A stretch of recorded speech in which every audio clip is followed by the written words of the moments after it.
我知道咧，高班同學心裏邊有好多感謝嘅説話想同我哋分享。現在有請高 C 班蔡依晴同學代表畢業生作致謝詞。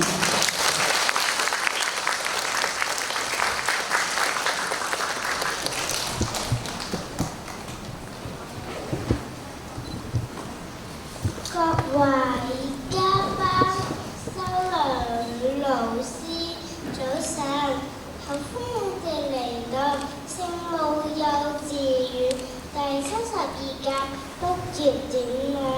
我哋真係好高興，但係又有啲唔捨得。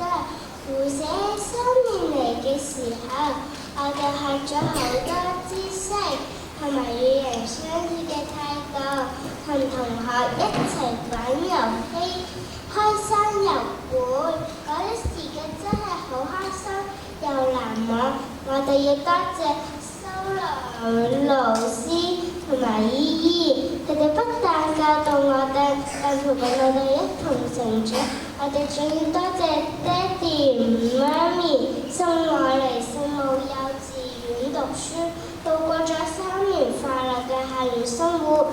爹哋媽咪真係好多謝你哋呀！今日我哋畢業啦，好快要踏入新嘅階段，為咗報答你哋，我哋要努力讀書，愛護家人，同同學、同師長。